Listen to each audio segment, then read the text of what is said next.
Welcome, welcome, welcome to Ep2 on YouTube. I'm on Facebook Live as well. I hope you all can join in today. A little bit later start show. I swear I try everything in my power to get everything within that 2 o'clock time. I think I'm gonna have to reevaluate the 2 o'clock time, but that's okay. It's a little bright today, y'all. I'm in sunny Houston, Texas, so that's why it's so bright in my background. But I'm on Facebook Live and I'm now on my YouTube broadcast, and we're about to get started today. Today's show topic is health and wellness promotion. And so, what are we doing to contribute to our health and wellness? And it's my belief that we have to really focus in on our mental state in order to progress on our physical state. But both go hand in hand. And if you're not working on one or the other, what are you doing, you all? What are you doing? So we got to get our mental and our physical together. I hear people talk about the revolution, but number one, our minds aren't right. And number one, our bodies aren't right. And until those two come hand in hand, and we really can't get anything done. And then I'm going to add the spiritual component, but I do a spiritual show on another day. But the spiritual component is definitely there. And whatever faith you believe in, I always tell just make sure you understand what you're believing in, like the totality of it. Don't just believe in things because grandma and them told you to believe in that. Sometimes you have to do your own research, go above the ancestors, the elders, and basically learn why you believe what you believe. A lot of times we have these belief systems because they are tradition. Just nothing wrong with tradition, but it comes a time in your life as you're adulting that you say, why do I believe what I believe? And as long as you wholeheartedly understand where all of the spiritual systems you believe in come from, especially those religions, the dogmatic religions that teaches us, you know, all or none. Either you do this or you don't achieve whatever heightened spiritual sense that they're trying to get you to. If you are not researching the origins of those stories, where they come from historically, and not just believing in dogma, I think that will do the individual that much better. So as we're broadcasting on the show, I didn't put a link up in the Facebook live chat area because you all should be able to follow my page. Click on either my website or click on my YouTube link that I put all here under my Maya Institute profile, and you'll be able to come in and watch live on YouTube.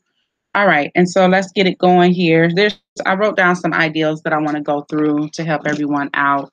Eventually, I'm going to drop off of the Facebook and stay on YouTube and continue to broadcast. I just want to make you all aware that the show is going on YouTube live now. So basically, the first thought that I put down was understanding disease. What is it really about, and what constitutes disease? So you have different variations of disease. Sometimes a disease you can become afflicted with can be temporary or it can be chronic. And then we have to think about, how does that disease affect us? Is there a morbidity or mortality rate that's high within a particular disease process? So what do we mean by that? So morbidity um, would be the disability that it may cause in an individual, where it can be permanent or temporary. And then the mortality is explaining, the death rates that occur from this. And,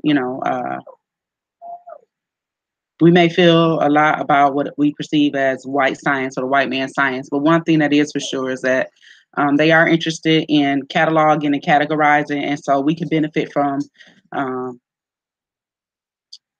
this type of, I guess, human categorizing that will help us to better understand what's going on in disease. And then another thing I hate about when people call it white man science is I don't think a lot of us understand the contributions that people of color, African descent people especially, have made to sciences over the years. We just assume that the white man comes up with everything. When we look at a lot of these inventions and pick them apart, we come to find that our hands have been working inside of these things all along and have been the catalyst to move some of those inventions along, our piece in that. And so we have made some great contributions to science. Science is not a white man's discipline. I take offense to that. I don't think that the bugs out here biting me already, y'all. I don't think that we are framing things properly when we say the white man science. Sure, the colonists have had their role in the sciences and their philosophies. But we have since debunked a lot of those theories as people of color, as African descended people, um, through our knowledge of the sciences. And in addition to that, we have to study and learn and understand that we have uh, contributed greatly to the sciences. We have made the sciences what they are today. We were the progenitors. We were the original people to begin to study the sciences. So because we don't know anything besides our slave narrative in a lot of ways, is the reason why we believe in white man science. It's not white man science. It's science that has evolved over time for many of us who are interested in studying it to make the discipline that much broader and that much better. So I wish people would stop saying this thing about white man science. Is very disturbing. And what it implies is that only whites are interested in science. Only whites have made progress in science, and only whites, so-called whites anyway, have made major moves as far as this classification system of sciences. So we have to come up out of that. And the first thing we do is begin to ask ourselves, what is white? Okay. That's the culture that's been created, especially here in Americas, but it doesn't begin to describe all the different cultural people who have fallen under that particular umbrella. And actually, it erases culture. What if you were Polish? What if you were Czechoslovakian? What part of your culture is white, right? So these are things we have to begin to challenge and think on our own to realize that some of the things we say are just nonsensical. The white man did not create science, and the white man doesn't own science. We all have a contribution in science as far as using research methodology that will help us to be able to understand the world around us a little bit better. And it is up to people of color, African-based people, to become more involved in this. And science can go across all fields because it's just basically speaking to a methodology. What methods did you employ in order to come up with a particular ideal or a theory that can be widely accepted by most when they take a look at it and apply those same methods and even expand upon those methods? So we have to stop calling it white man science, is my point. So anyway, understanding disease is important. If you want to study biology and get down to what disease really is, what constitutes it, what creates it, you know, then we're looking more so on a viral and bacterial and fungus level. Okay, so that's where you would start to study those kind of things. When you talk about chronic disease, you're talking about something that's going to affect you for a long while, if not your entire existence on this earth. And it has disturbed the homeostasis in your body so much that it has caused changes permanently or temporarily, and it causes you not to be within your most well point.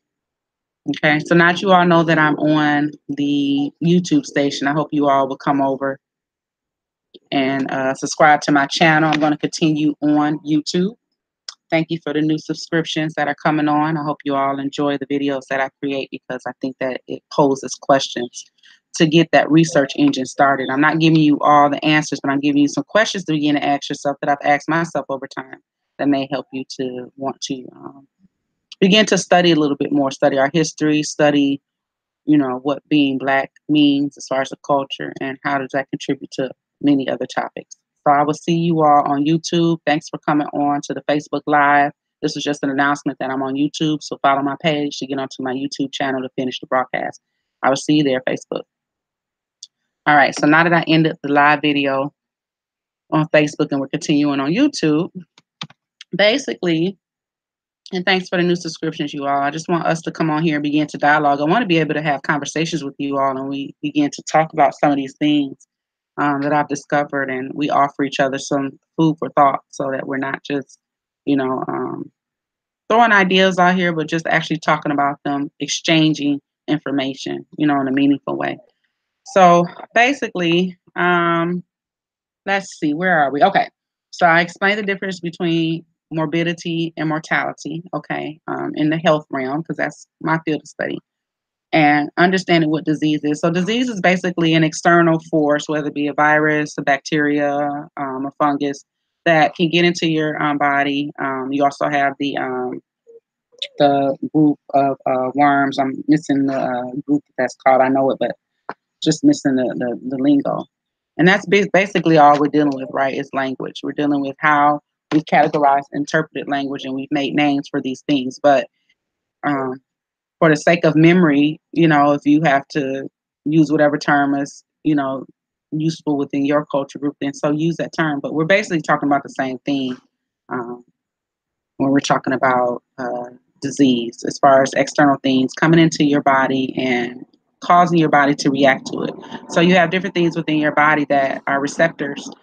There's different glands, different organs in your body that are receptors that basically tell you when something that does not belong within your body, within its norm. Okay, so your body already is able to recognize when something is normal and when something is not normal. So when you're dealing with disease, a lot of us, what I find in working in a hospital environment, what I find is that people tend to wait until things become out of hand before they get the help. And a lot of eating habits and behaviors that we have contribute to our unhealthy state and cause disease to find an easier pathway within. For example, hand washing is a very, very big thing, right? We don't wash our hands enough.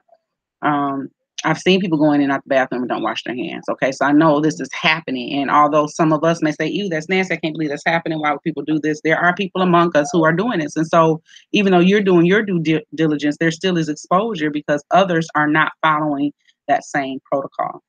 Okay. I forgot to make an announcement. I'll make this announcement at the end of something that I discovered. So what I wanted to focus on was moving the bar. Okay. I feel like we are at the same place as far as our health and numbers. And we have not been able to trim some of those numbers because a lot of us still have behaviors and belief systems that are not conducive to a healthier lifestyle within ourselves, especially with the way we eat. And I would say our lack of motivation to move even more than the way that we eat. Because I remember being younger and sometimes I didn't even eat the way I was supposed to, but I stayed thin. And the reason why I stayed thinner and more fit is because the lifestyle I was living was very active. I was involved in sports and team sports, and basically that helped me to become more active. But what happens when you graduate into adulthood? You're not on that team anymore. Some of us go on to play in college, some of us don't, whatever sport we were interested in. And so what happens when that particular level of recreation drop off? Well, that means that you now have to take the reins and become more creative in the workouts that you do. And there's so much available to us that really there's no excuse for us not to be getting ourselves in a healthier state. I've been working on it in front of everyone, posting some of my workouts. I haven't been doing it on my Maya Institute page, more on my personal page, but I do need to begin to share more so on my Maya Institute page so that people can see the progress. And it's a work in progress when you're trying to change the way you eat, change the way you create recreation for yourself. And so, what does recreation mean? It can mean so many things. It can mean walking, it can mean running, it can mean biking.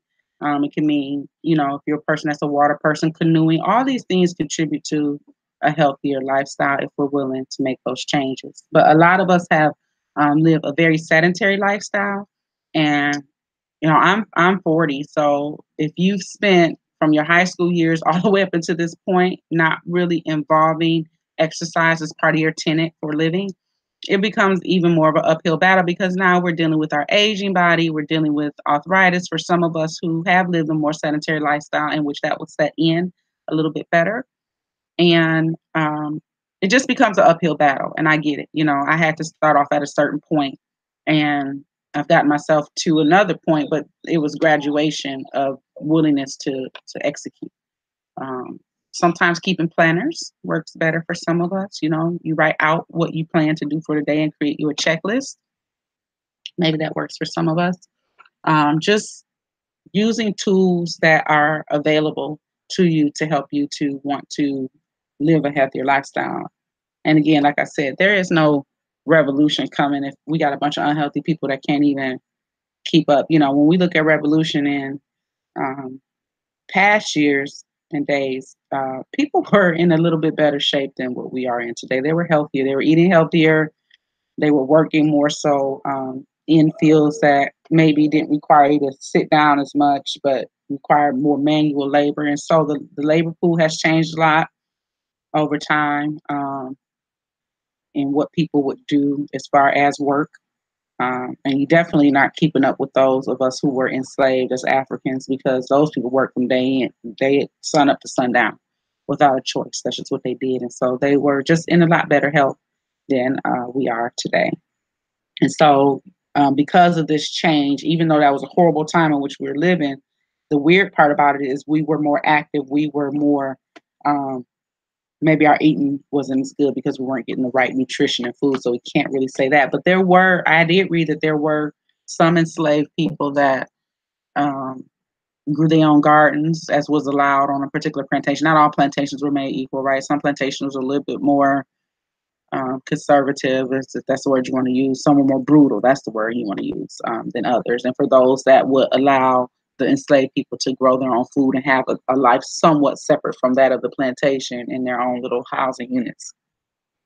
Sundays tend to be the day that the enslaved people were able to do their own thing, the day off, so to speak, right? But there's nothing really positive to say about that, except for the endurance that we showed in the workaround. That's one thing that people, African descended people, have been good at, and that's the workaround, working around all of these different social ills and situations that were created for us. And so, I definitely want to commend us for that. I think that uh,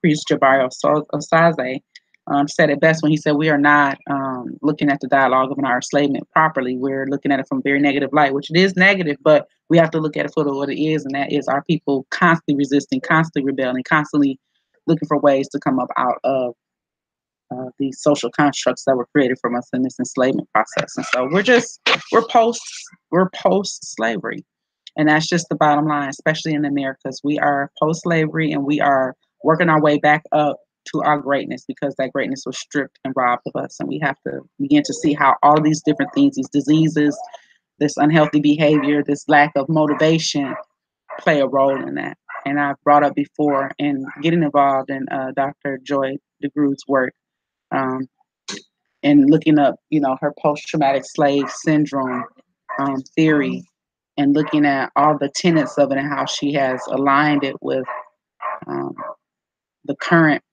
post-traumatic stress syndrome symptoms, and how they tie into the new and compelling argument of post-traumatic slave syndrome. Okay, and how all these fall into our health and wellness. They play a role, unfortunately, when we talk about African people who were enslaved on this continent of the Americas. We have to unfortunately include that segment, because it did have landmark effects on us that we have to be able to dissect, pick apart, and interpret, analyze, and apply um, some some more holistic wellness and information that came from our ancestors, to be able to get back to that way that we were. And the challenge is that because we were tribally split up, that make it even more difficult, because we want to be following. Many of us want to follow the diets and health habits of our ancestors, and so that becomes a challenge in finding that information out. So you have to determine first whether in your own body you're dealing with a chronic disease. Is it disabling? Can it cause death? If it can cause any of those two conditions, how do you reverse it? Because many things in nature can be reversed. Sometimes we do get to a point where it becomes a part of us, and that's when it becomes chronic disease. And so, how to manage those things. Stop. Go back inside, because you're getting on my nerves with all the whining. Go back inside. Go back inside. Dog. Okay. So we were talking about behaviors of eating and exercise and cycles, right? So sometimes we're dealing with these things, they become cyclic.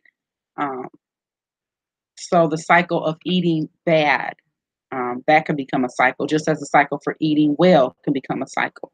And so there's a lot of tools here. I'm going to share this book that I found, and I follow the brother's Facebook page. I think he does a good job. Let me just pull up his Facebook page.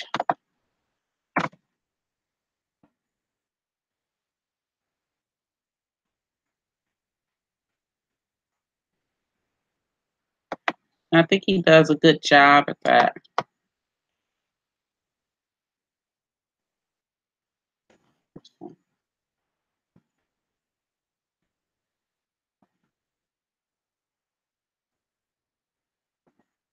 Let's see if I can find his page on here.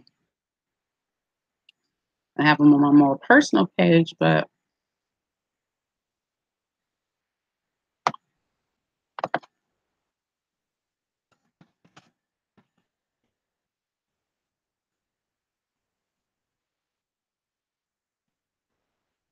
okay.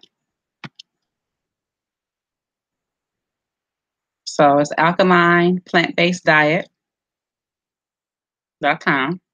Alkaline plant-based diet.com. Brother has some books here to help you along. I have a couple of his books that I've been reading through, some really helpful information. It goes into the history on some of these diets, some of the reports that have been created from this.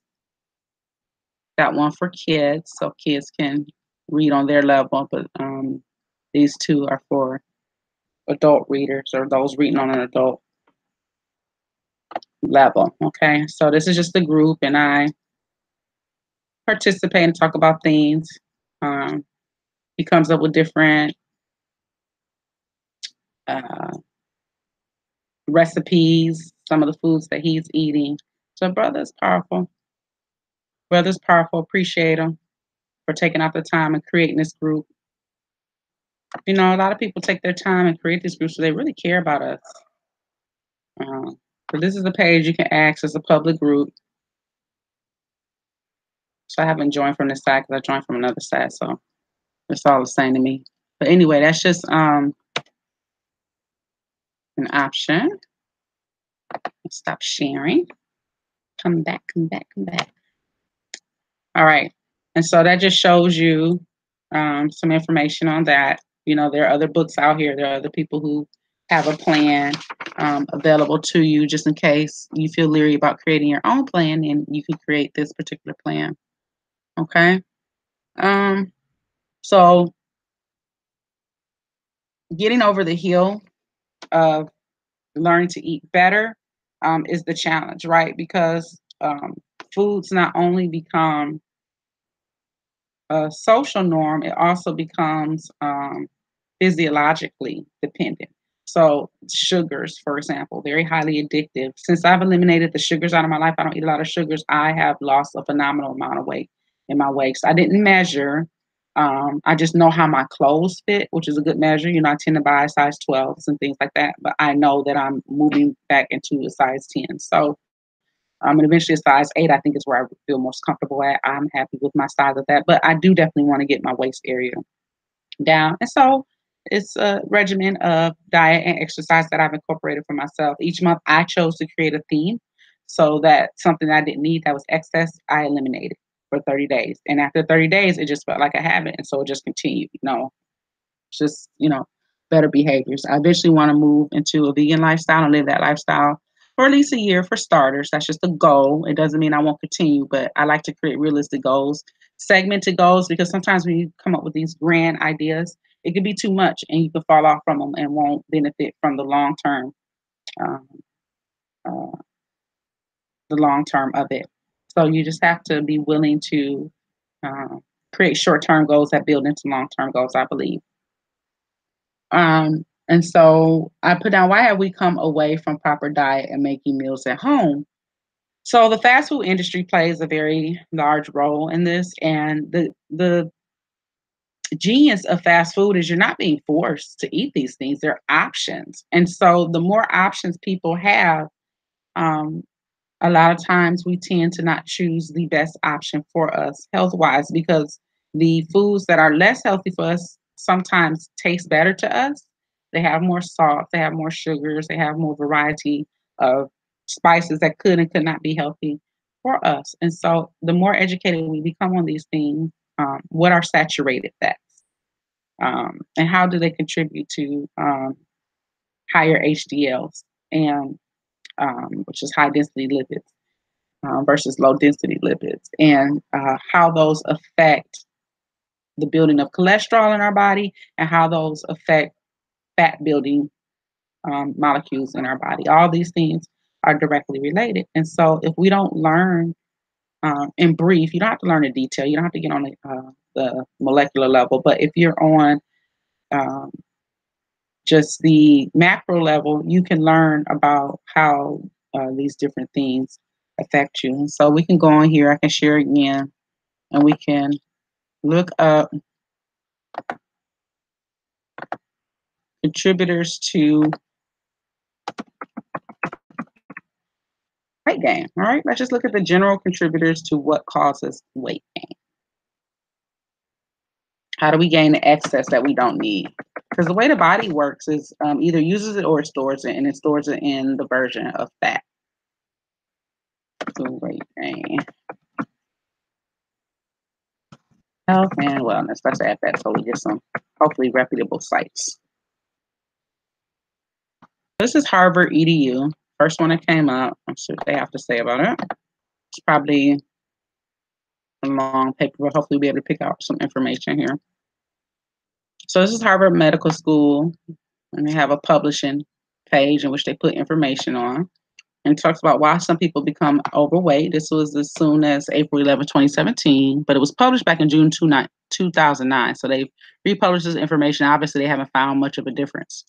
And so just going over some of the highlights, not reading the whole article, but it says the weight depends on the number of calories you consume. So calories are important. So what I've been finding in my weight loss is if I'm willing to cut some of those calories, meaning how often I'm eating and what type of foods that I'm eating that are either calorie empty, but they there are some things that can contribute to weight gain that have empty calories in it, but it's contributing fat, right? So let's see what this says. It says a balance of calories stored and burned depends on your genetic makeup. So it could be genetics. Level of physical activity is one.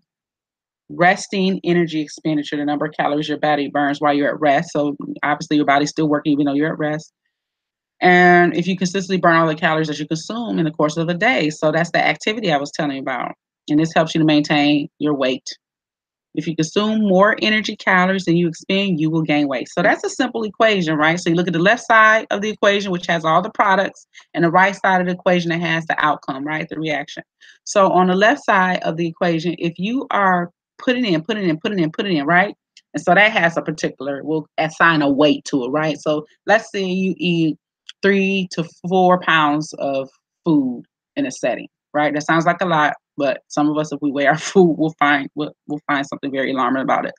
I have a weight that I'm going to begin using to try to help me weigh my food. My aunt used to weigh her food, and she got really thin doing that method, which was very interesting. She used to read a lot. But anyway, so obviously, if you have 2 to 3 pounds of food, right, that you ate, or 3 to 4 pounds of food that you ate in one setting for breakfast, right? Sounds like a lot, but it can get up there, depending upon what you're eating.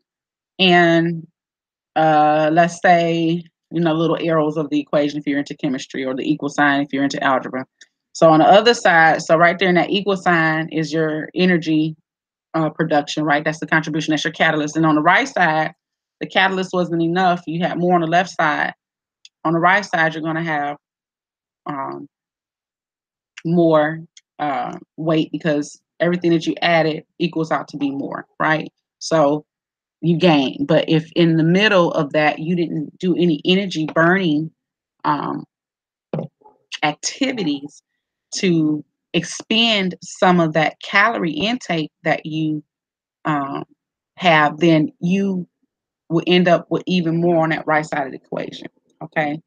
So you're not getting rid of what you're eating. The purpose of eating is to give energy to the body, to help the body. It's the fuel for the body, right? So if you put too much gas in your car, and you never burn it out, and you keep pumping like the car's not turned on, but you keep pumping the accelerator, pouring gas into the fuel injection system, then you can eventually flood that engine unnecessarily. I don't think cars operate in the same way as they used to, where you can flood the carburetor and all that. But anyway, with the fuel injection. So that's the difference. But with fuel injection, if you keep your foot on that accelerator, you're basically releasing gas into the fuel line. Well, if you keep doing that, you will overflood the fuel line because you never burned the energy. You didn't start the car. And so that's kind of how our body works. We're putting food in, preparing it for energy burn. But if you go sit on a couch or you go to sleep and you don't burn that energy off, then basically you've added onto your load and you haven't taken anything out of it. It's the best analogy that I can give you. And I hope that works out for you all. It makes sense to me, but hopefully it works out for you all too. Okay, and so it says the calorie. I do not want this. Okay, so the calorie intake is very, very important. So the reason why we find ourselves gaining weight is because you're not as active and you're taking in too many. So when you know you're going to be less active, that means you have to take in less.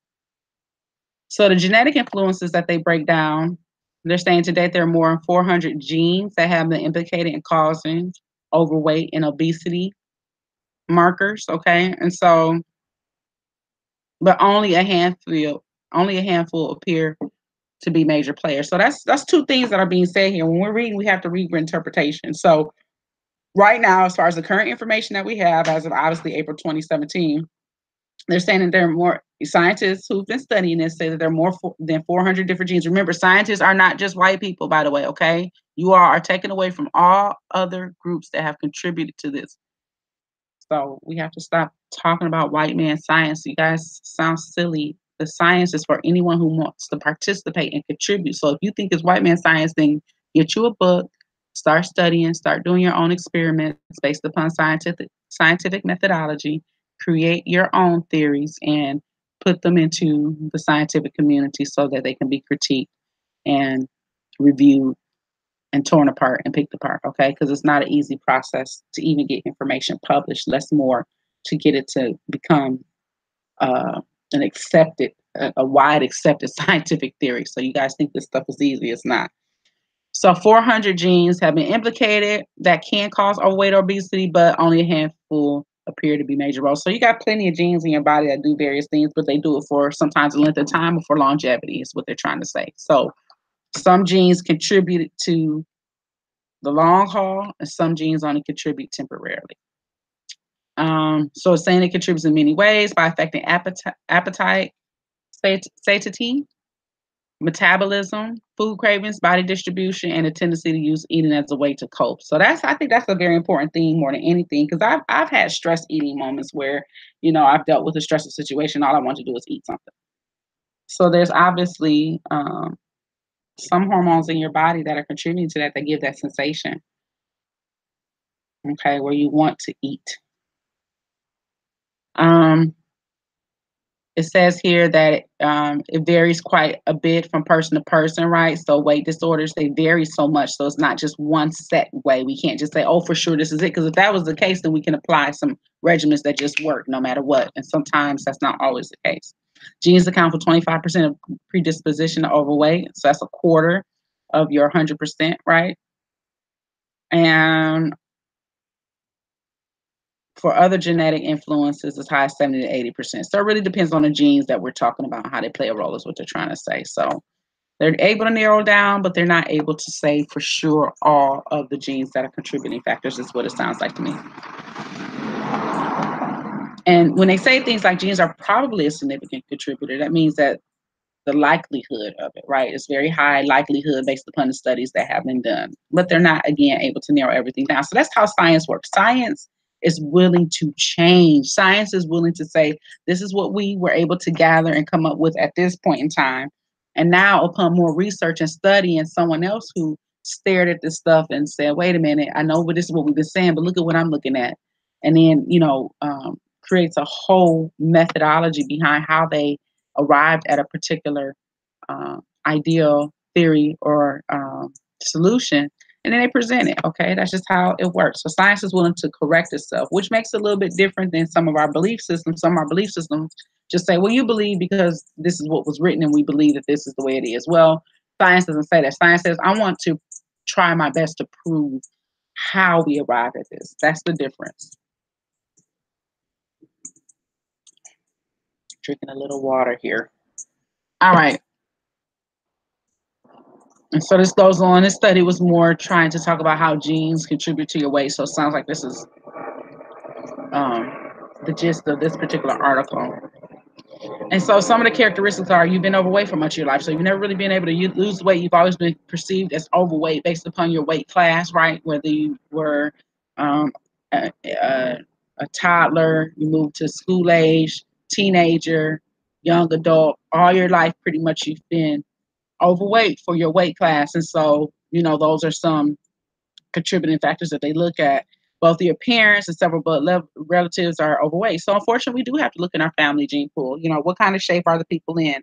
Is everybody overweight? Could this be a behavioral issue in my mind? If everybody's overweight, that means that speaks a lot to behavior and eating in my mind. But they're looking at genes as being a contributory factor. It says if your parents have high obesity, likelihood you develop obesity is high, about 80%. You can't lose weight even you increase your physical activity. So that is a real a reality out here is that some people work out, work out, work out. No matter what they do, they cannot lose the weight to save their lives. And so that is actually happening to people. And so genes have a low contributory factor if you are strongly influenced by the availability of food. So it's just more your options. Remember, I was saying our choices are high to have. That's the genes thing about fast foods. They're not forcing upon you, but it's made available. You are moderately overweight, but you can lose weight when you follow a reasonable diet and exercise program. So if you've been a person that diets go up and go down, up and down, then you're probably not dealing with the first set of people that fall into this pool because you can lose weight, right? But you just choose not to. You lose weight during the holiday season, so a little bit of overeating causes you to become unhealthy. Here's another real thing: climate. People who live in climates that for some or most of the year are inclement to the point where it's not feasible to work outside. It's less warm. It's mostly cold. Well, that plays a role too, and so you have to begin to employ some workarounds in order to make yourself more active. You regain lost weight during the holiday season after changing your eating exercise habits or at times when you experience psychological or social problems. So they're saying if you're a stress eater, in other words, if you have trauma, breakups, relationship problems, loss, then you tend to eat. Family, you lose someone to death, then you tend to eat. Well, those are all contributory factors. And so it says these circumstances suggest that you have genetic predisposition to be heavy, but it's not so great that you can't overcome it. So this first set is saying that you can overcome it, but you will gain weight. Some people can eat, and they never gain any weight, right? We know some people like that in our lives, but those people also suffer because they want to gain weight. So, we always looking on the other side of the fence, but you can't judge how people feel about their bodies. We all have some form of body dysmorphology, which means that you're not happy with your body. Okay, there's things you see about your body that make you very unhappy. Okay, and a lot of us suffer from that, but some of us worse than others, and that's how you get into your anorexia and bulimia and eating disorders because people have severe body dysmorphology. Okay, and so why are there thrifty genes? This article goes on to explain that. If you want to read more about this article, just Google contributors to weight gain, health, and wellness. That's what I typed in, and that was the first article. Now, something else may come up, but it says why people become overweight from Harvard Health is what they put out. But I just want to kind of go into this to show some contributory factors towards weight gain. And this goes down to talk about food factor. I want to get into that because that's mostly speaking about genes. Environment. We talked about that causing and obesity. Environmental influences come into play very early, even before you're born. They call it in utero exposures, fetal programming, which is interesting. Babies and mothers who smoke during pregnancy are more likely to become overweight. So smoking is being found to be a contributory factor based upon studies. Then mothers who didn't smoke. Babies and mothers who had diabetes, that's a contributory factor, obviously, because it plays a role into metabolism, they're saying here. After birth babies who breastfed more than 3 months are less likely to have obesity problems. So, I was lucky enough to breastfeed my youngest for a year. The oldest, he didn't really get breastfed, but neither of my children are overweight. So genes contribute to that because I was a very slender child coming up, and so was dad. childhood habits. So the way that you eat in your childhood, kids who drink sugary sodas and eat high calorie processed foods develop a taste for these products and continue to eat them as adults, which tends to promote gain weight, right? So we know that. We know that those staple foods, a Fago soda, if you're from the north, Shasta, if you're from the west, down south, they just call everything Coke. But all those soda drinks. We got a new contributory factor here. Kids who watch television, play video games instead of being active. You may be programming yourself. So that's when we get into our type 2 diabetes, because that's adult onset. That's not the type 1 diabetes mellitus where you are genetically predisposed to it. The second diabetes is contributed to those adults who throw themselves into that based upon poor eating habits. And so to cause, again, those morbidities that I was telling you about. They come up with a word, obesogenic. So they're calling this an environment that encourages to eat more and exercise less. That's the environment that we're in now, if we're going to be real, especially here in America and the United States, where unhealthy food promotion is not against the law. As a matter of fact, in our capitalistic society, that's just considered choice, so you could choose to eat poor sugary foods. We are not lagging at all in poor sugary unhealthy snacks, chips, potato chips, things like that. And so how much we sleep, our stress levels, and other psychological factors can also affect weight. So if you're not getting enough rest, can contribute to weight loss, because remember, studies have been shown that we lose weight in our sleep as well. Maybe not as much as when you're active, but it is a factor in how you eat. So there are certain foods that can contribute to metabolic processes during your sleeping. And so the food factor, CDC is doing some studies. It says Americans are eating more calories on average than they did in 1970. So again, we are increasing our caloric intake. Between 1971 and 2000, the average man added 168 calories to his daily fare, and the average woman 335 crapola. So that's a lot. What's driving this trend? They're saying increased availability, bigger portions. See what I was telling you about that portion size and more high calories. So I've been doing a test myself, and when I'm hungry, I drink, right? I drink fluids. I eat maybe some fruit, but I drink mostly fluids when I'm hungry. Fresh juices, water, things like that. And it has curbed my hunger. It's curbed my hunger. And then when I do get ready to eat, my one meal during the day is when I'm up and active during lunchtime at work, right? So when I'm at home, I'm not eating as much, but when I'm at work, I will eat my large meal, because I know in my profession, I do a lot of walking around. So, I'm not sitting down. But if you're in a profession where you're sitting down, you really have to think about how much you're taking into your body. That is so important. And this is proof of what I'm saying. I've been saying it, but I didn't provide any proof. But this is what those at Harvard have studied, which we know they're supposed to be smart people, right? And then, the CDC, which, pretty much that's all they do is study disease and its process. And obesity is considered a disease. And so they want to know what contributes to obesity, food intake, calories. Here you have it. It's all connected, okay? So I just connected it all to you. Say, how does that have anything to do with anything? I just connected the dots for you. Okay, airplane going by. All right. So today's portion sizes have ballooned since 1950. Fast food restaurants offered one portion size. Now you can upsize, upgrade, get more. Cookies, popcorn, sandwiches, you can go everywhere upsize, right? Even look at that steaks. That's true. Because you can get a 4-ounce steak, a 6-ounce steak, 8-ounce steak, and even 16-ounce steak, which 16 ounces equals what, y'all? 1 pound, right? So we know we can get this. And so a single supersized meal may contain 1,500 to 2,000 calories. How is that when the daily value says that you're supposed to have about 2,000, 2,500 calories per day?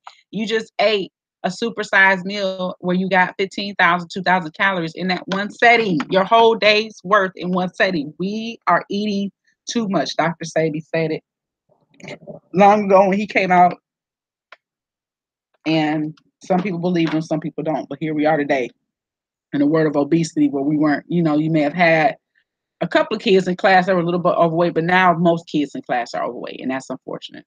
So you have the exercise equation.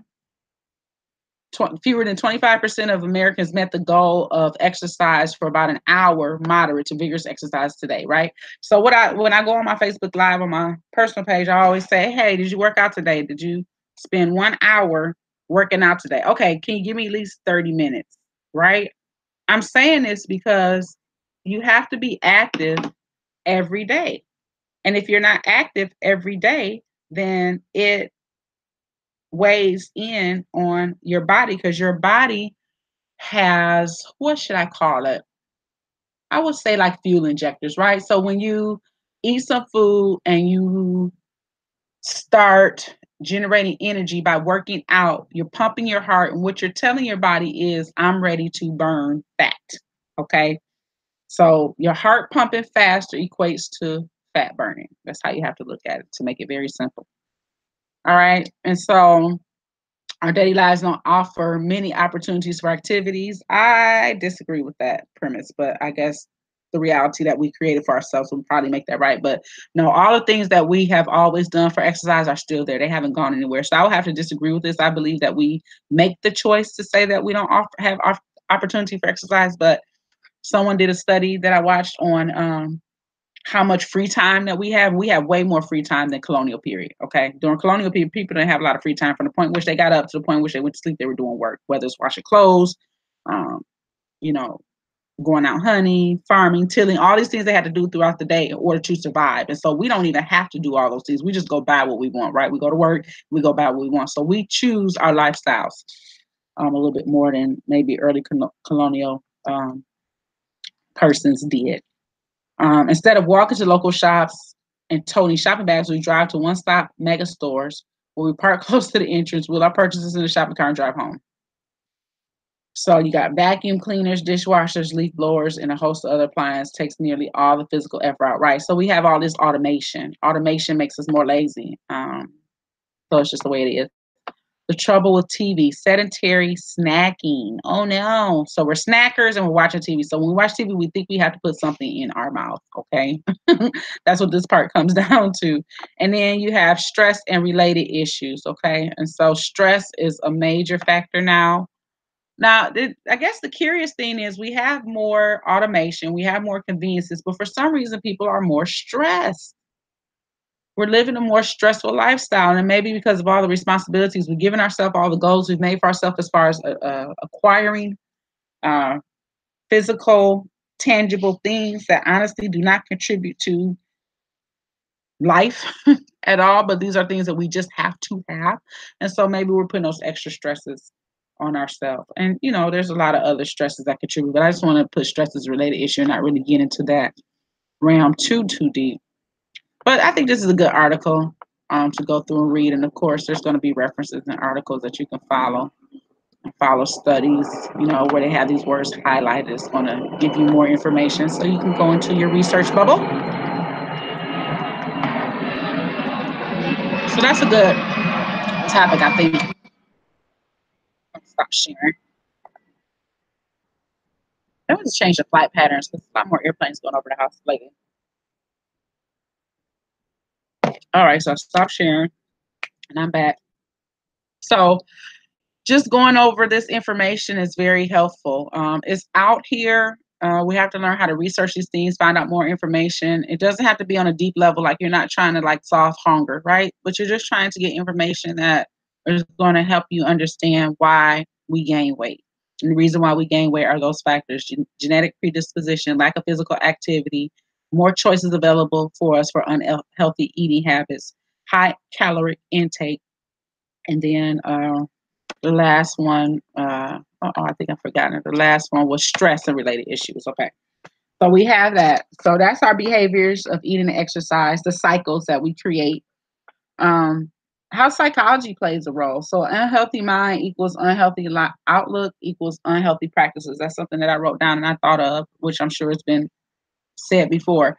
But if we have an unhealthy frame of mind, okay, if you tend to look at things as a half glass full, as they like to say, what does that mean when they say you're looking at the glass half full, less glass half empty, right? The half empty thought process is looking on the negative aspect of anything, right? So When it's half empty, you're like, oh, well, why couldn't I get this? Why couldn't I get that? When it's half full, then you look on the optimistic side of, hey, maybe it could be this, maybe it could be that, maybe it can get better. So if you're the kind of person that has a very negative outlook on life, I would recommend changing uh, the people that you have around you, because sometimes that can contribute. If everyone around you has a negative way of looking at things, you're going to tend to look at it, especially if you're raised in that kind of family. So that's the hardest thing to do, is to not take on the attributes of family members who have taught you something incorrectly. And they're doing the best that they can because that's how they were taught. That's what they heard. And so they passed it on, right? So, if you have family members who like, oh, I'm not going to work out because I'm not messing up my hair. You may not consider that negative, but that is unfortunately a negative outlook, because you're telling me that the only way you will work out is if your hair can stay in one place. I mean, come on. Well, how are you going to work around that?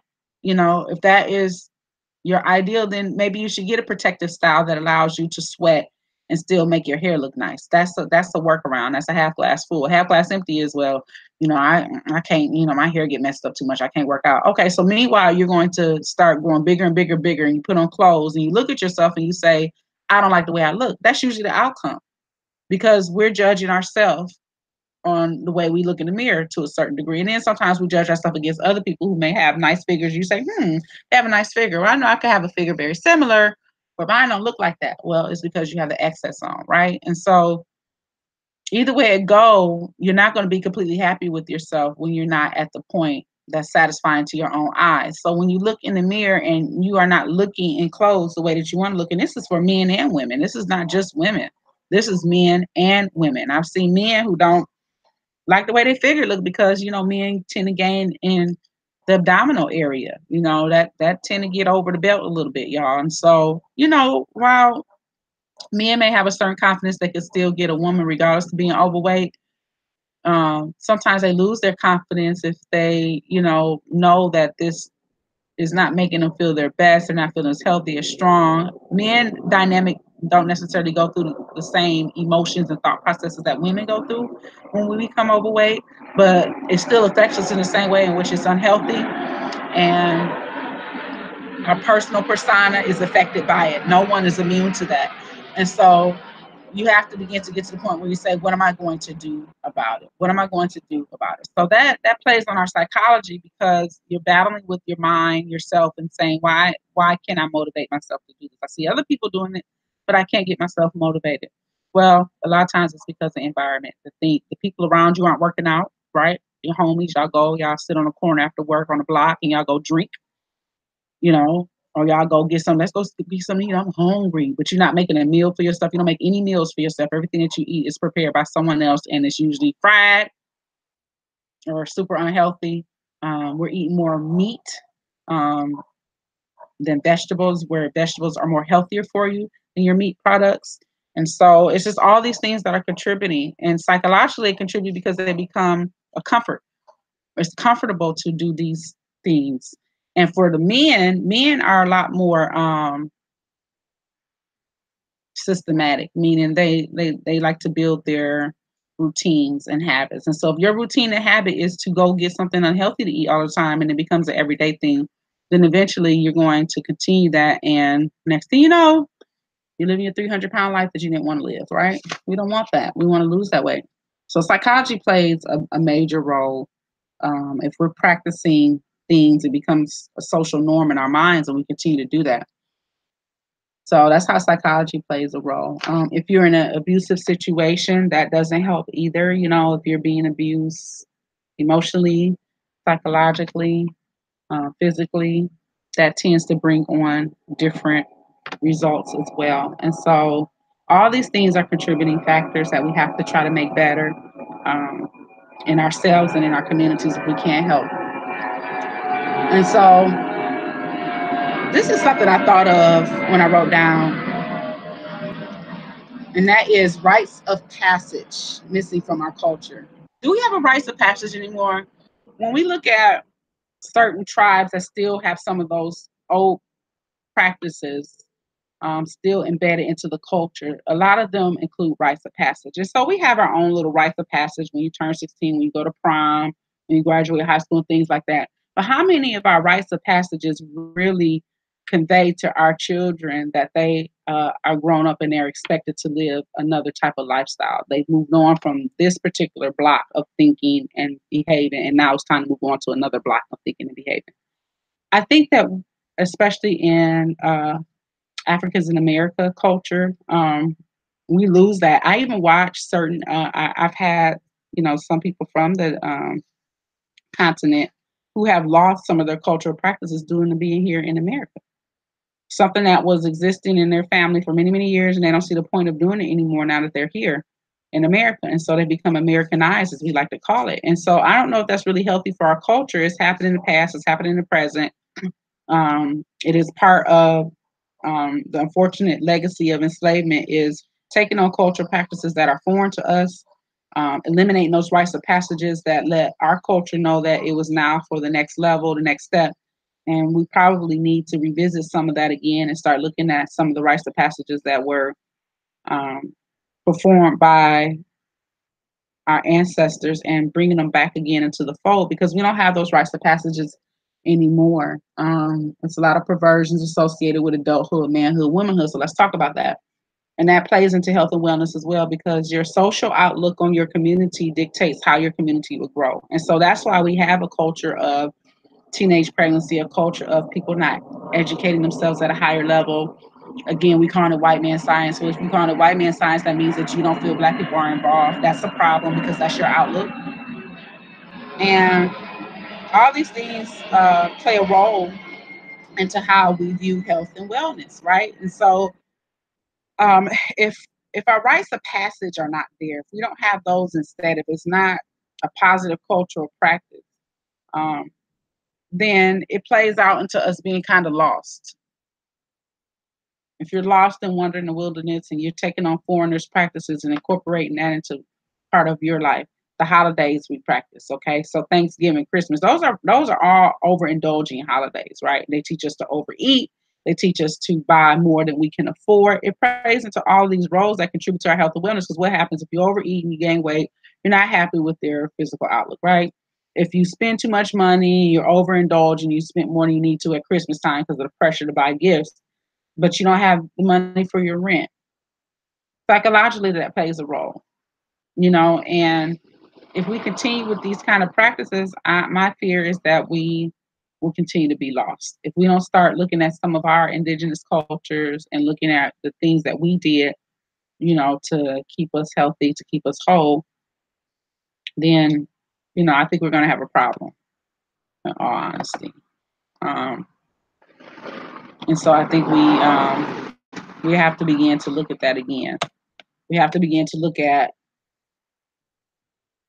what we bring into our culture. What part of the culture do we accept? Why do we practice these cultures?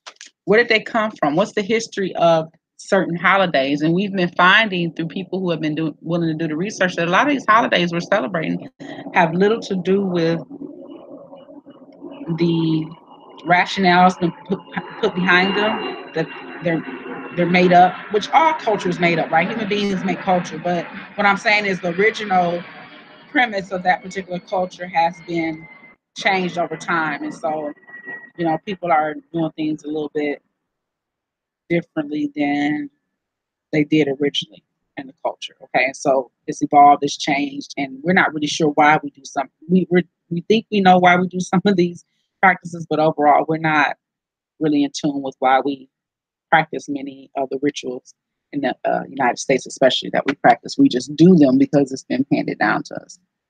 And so the perversions of adulthood, manhood, and womanhood and culture and how that plays into our health and wellness is we have a lot of unhealthy practices. Our music is one of the biggest things that have moved us. Our music is considered, a great influence with our community. And so what is our music doing now? Well, our music is basically teaching us that women are bitches and hoes, men are dogs, pimps, players, all these things. But how is that positive? How does that help the children? Would you teach your children that? And if you wouldn't teach your children that, why are you teaching yourself that as an adult? Is the question. Well, I'm grown. I can listen to what I want to listen to. true. But how does how does fullness into your being um, affect your outlook on your community? Does it make the men more loyal to the women? Does it make them more ready for marriage? Because I was watching a video, and it was just a silly video, but it made me think. I think about everything. The video showed men standing in line to catch the garter from the woman. That ritual where the man throw it behind his back and he catches the garter for the next male to hopefully find his love and become married. Superstition, right? But it's a ritual. What I noticed was, it was black brothers mostly. It was a black man's wedding, mostly brothers in the background. There's one white guy. When he threw it, even though the brothers were standing there, they were running from it. The white boy went after it, and he was happy. He did a dance. And it was funny. It was silly. He did a dance, and like he was proud. But what I noticed was the brothers stood back. They didn't want it. And I see this. I've seen this at many weddings. The brothers do not want to catch it. They do not want to be married. Meanwhile, the women want to catch the bouquet and they want to get married. So if we have this big disconnect in men, especially black men, wanting to be married and viewing marriage as a good thing and viewing it as progress, whereas in other cultures, that's a source of pride, having a family, being married, creating a family. Why do our men, why do they loathe this? When you hear men talk about marriage, they're just like, oh no, man, I don't want to be married. The average black man, the average black man complains about marriage from what I've seen, and it make you wonder why do our men hate marriage? Why do they run from marriage? Why do they run from the responsibility of children? Why? Why? Has anyone ever asked yourself why? Is it really that bad? Didn't somebody raise you? Have you? What if your father didn't want you to come into the world? How would that make you feel? That he ran from responsibility. Some of us, that is the reality. But, how does that make a person feel? Does it make them feel good? Does it make them feel a source of pride? Where are the men that are proud of their children in the majority? I know a lot of men are very proud fathers. I'm not saying that. But what I'm saying is culturally, when we think of the black community, either our community is being given a bad rap and the men are very excited about being fathers, or there is a stigma of being a father. And how do we change that paradigm? How do we change men from not wanting to be fathers to want to be fathers? Men from not wanting to be responsible running like it's just you know, a, a, a sentence to become a father and become and marry the women that they're making children by. My synopsis on this is that a lot of men have been taught to sow the royal oats in a very negative way. Dip it in as many as you can, and I think that's a mistake. That contributes to health and wellness because for some reason we meet the top threshold for everything. When it comes negative, we're the highest in STDs, AIDS, HIV, we're the highest. Our community is suffering the most. Why? Why is this happening? It's because of cultural practice, the practice that pimps up, holds down, that kind of ideal. Now, not everybody is going to participate in that thought process, but if a majority kind of low key believes it, maybe they don't outwardly express it, but low key, they begin to believe these things. Subliminally, they begin to believe these things, and that's the way that they're treating the woman of their life. That's the way that they're treating their households. Is you know not to be committed, not to be involved. If you get a woman pregnant, not to marry her. You know, this has become a social norm for our community. And what I've also noticed, believe it or not, is women from other culture groups who are taking on Black men are finding that this is a behavior in them, even though, somehow, some way they may feel like they may help that man to change his ways by being with a white woman or other culture group, whatever the silly process is or thought process is. But I've noticed that women who have children by men and they have mixed relationships, some of them women end up single parent because of this thought process that Black men have had of not being fathers, not being there, not being present, not taking care of business. So it's not just sisters that are suffering from this, it's also people who choose to be with Black men sometimes are suffering from this ideology that you have to run from your responsibility.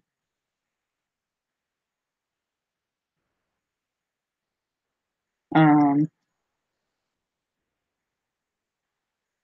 so, uh, you know, there's just so many contributory factors that we don't want to talk about.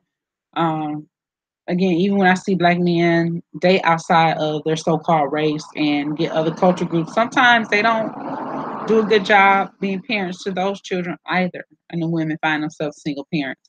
And so there's a stigma on black men that you are not taking care of your households. Now, I happen to know many black men that are taking care of their households and are there for their family. So I know it's not a complete and total truth, but there is some truth in it that there are a segment of black men that are having a lot of children by a lot of different women, and they're not taking care of the responsibility. It's difficult to be there for each and every tribe that you create. You know, if you're going to pretend like polygamy is your thing, oh, I like having a lot of women, but you have to be able to take care of those women in their households. Okay, you have to be able to contribute to that household and not leave it. And so this contributes to health and wellness because of disease, STDs, um, single parenthood. The fathers have to be in a household. And now I have to talk about this. There's been an increase in women who are not taking care of their children, that are getting their children taken by CPS. The fathers are having it's been a crazy situation. Maybe some of the fathers aren't as involved and they're finding out that the moms are doing some really weird stuff with the children. They're having to go down and become single fathers overnight. And so, they, it's just, our community is hurting in a lot of ways. And we got all these other dynamics, multiculturalism coming in. When our community is already suffering from the ills that have been perpetrated on it already, and then we have all these other dynamics that are coming in that we're trying to add into the pot. It's almost like we haven't solved our problems and we just keep adding more problems to it. Okay, that's how I see it. So my question was, what is the conscious community doing to change this paradigm? I think we're talking about it. I think we're talking about it more.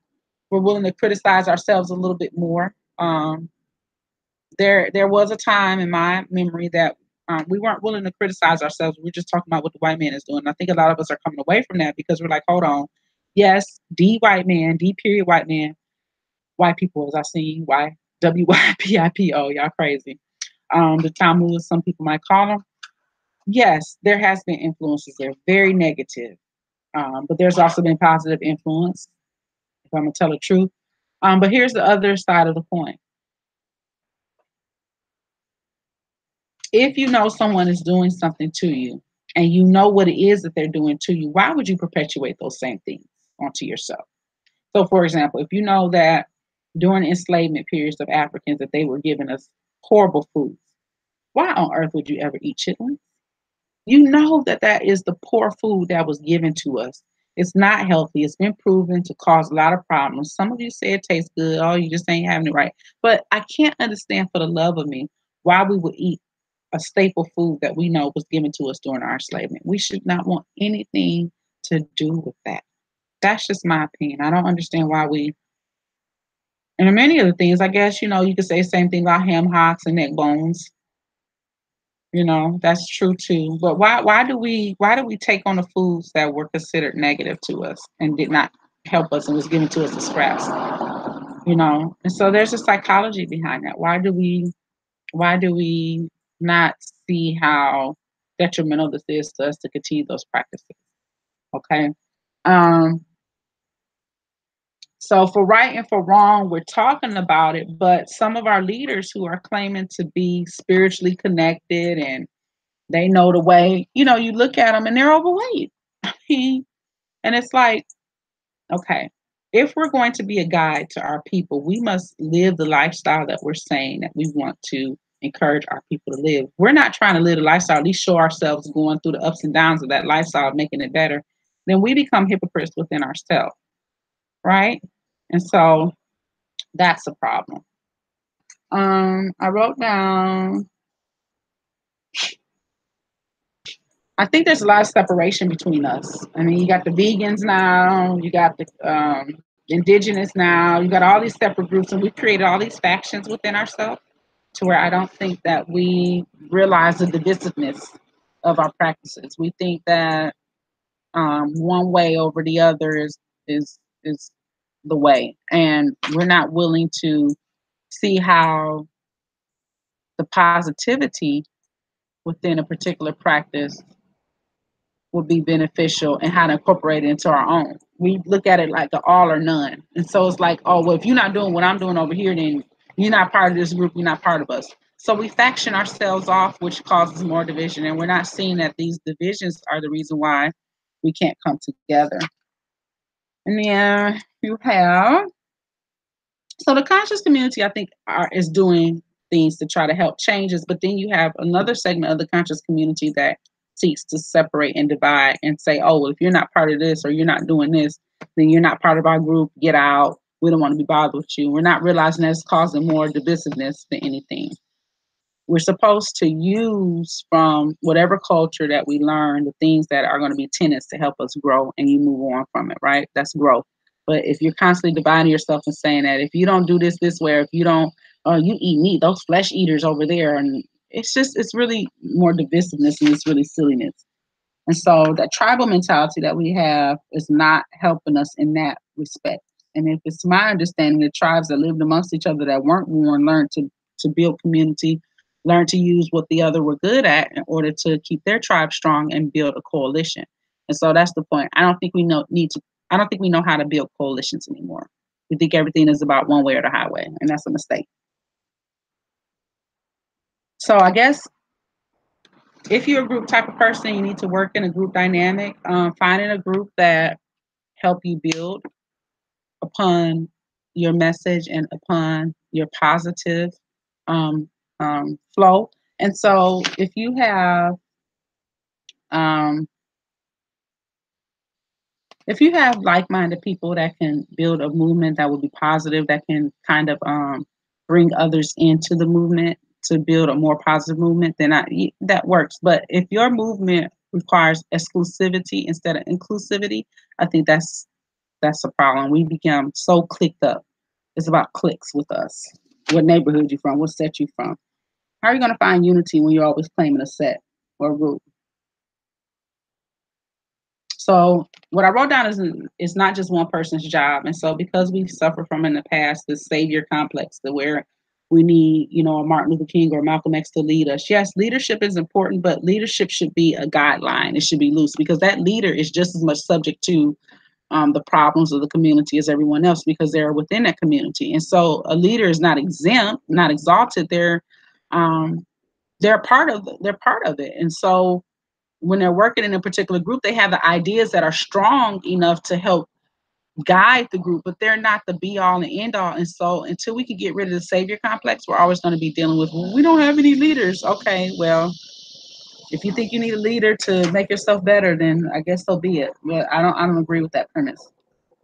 So that's what I wrote down, coming out of that leader mindset, because we're all leaders in our own right. And so we all have to make contributions in one way or the other. So at one point we might have to play a leadership role, and at another point we may have to play a following role. And I talk about building coalitions. So I suppose it's about trust building, believing in each other again, looking at the next person as, okay, if you've done something that's successful, not to hate that person, but to be appreciative of that person for being willing to put themselves out as a guinea pig and then providing leadership to others. So if you see someone who has taken on a somewhat leadership role and created a guideline, for everyone else to follow, so that's positive, that helps us, like I was telling you, losing weight. Don't hate on the brother or sister that's losing weight. Find out what they're doing. Take some of their cues and say, hey, I'm going to use this and incorporate this tool into mine. That's a good idea. Thank you. And even if they don't tell you it's a good idea, it's a good idea because they're using it. We don't have to get mad at people who use our ideas.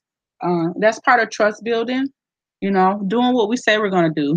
Coming on at 2:00 when I say I'm going to come on at 2:00, right? That's something I have to work on. We all have things to work on. And so I wanted to make an announcement. I was looking here. It says LeBron James is to open an elementary school. And so I'm really curious to what he's going to put in this to kind of wrap up this show. But those are all the tenets I was talking to you about and what I was thinking on how we can build health and wellness. It's a constant thing. We're going to have to keep talking about it. It doesn't just stop one place, but we have to know where our unhealthiness comes from, our behaviors, and why we believe what we believe. So I wanted to pull up this LeBron James opening elementary school. Let's see if I can find this opening. And I think this is important because it's possible that what he's looking to open may um,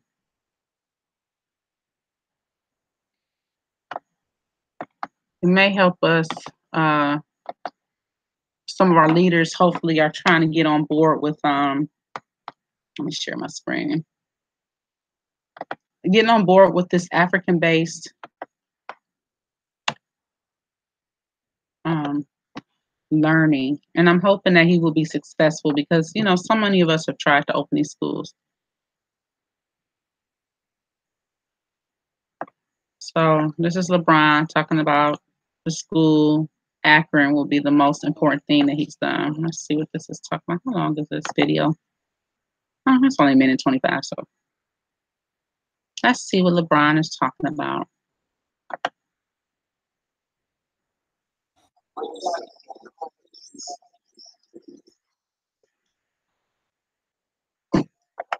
All right, so let's see what he's talking about here.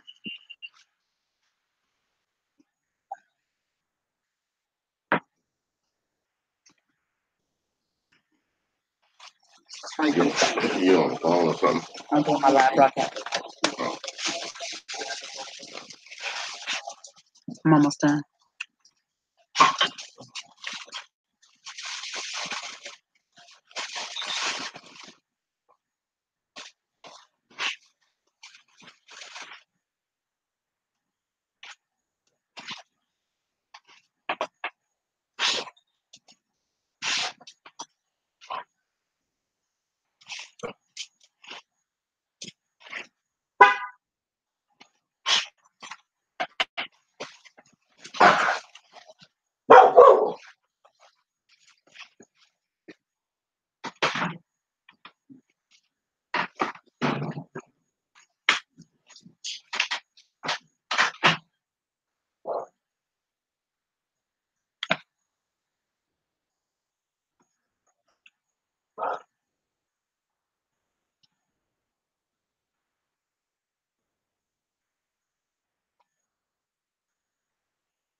All right, so we got to watch that. So he talks about giving back, and there's going to be some more articles on it. This has been pretty much, this is since 2017, and then I think there's been some more information on that, but I've been seeing information popping up again. So anyway, isn't that sad when I say LeBron James opened an elementary school and look at this, 2 workers shot at Kansas Elementary. I mean, golly, that was 5 days ago. Jeez. Anyway, so that's just an idea that's been out there. I would like to see more leaders who have influential influence to be able to do the same thing. I know Oprah tried to do her school in Africa, and I haven't really kept up with what's been going on with that, but that would be something interesting to pull up and see. But anyway, so when we're talking about health and wellness, we have to understand what it is. We have to understand what does health and wellness mean, the different areas of it, not only physical, but psychological, emotional, spiritual. All these things play a role. And so if we don't work on all those different things, it's going to be difficult for us to get ourselves together. And so we may only have the capacity to work on one thing at a time. If I had to say I had to choose over what to work on, I would say number one, I would work on my mind first as far as psychological, how I'm feeling about myself, doing things to positively promote myself. And then next thing I probably work on right there, very close to number one. Number two, right behind it is looking at my eating habits. Eating habits mean so much. So if you can get your eating habits out of control, even if you can't do the physical activity, because some of us have disabilities that stop us from doing that. But then you see people who are in wheelchairs, who have lost legs, who do have prosthetics, who are doing things, who are in Olympics. And so, it becomes a dynamic of what are you willing to do, honestly, because some people have had very similar experiences as far as disability, and they've made something great of it. And then others have it, and it becomes tragedy, and so we have to try to figure out why there's such a variation in response and how we're thinking as human beings and how we can do better. And so thank you for coming to my broadcast today. I really enjoyed having everyone out. On this one, I can't tell how long I've been on. Let's see if this shows me.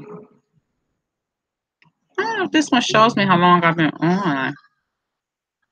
That's the only difference. That's what I'm trying to figure out. Let me see if it shows me on this. I'm curious now. I don't know how long I've been on, man.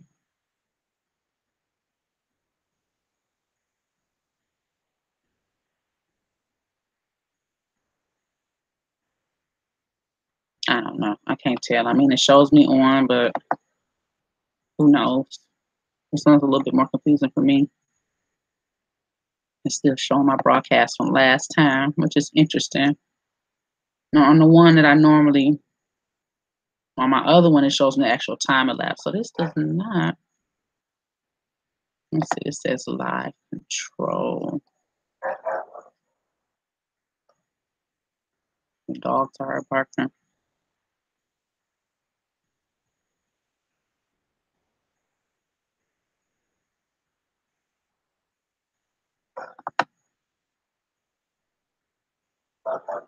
Okay, I'm just looking here at options. But anyway, I just know that I'm on. Let's see. View on watch page. Let's see.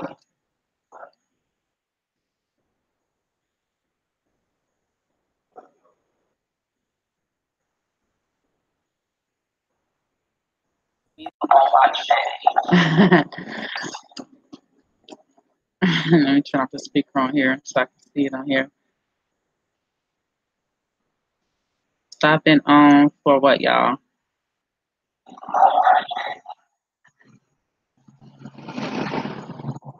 Just an hour and 17 minutes. Okay. So anyway, I had to pause that because I wasn't watching it in that frame before. Let me go back out.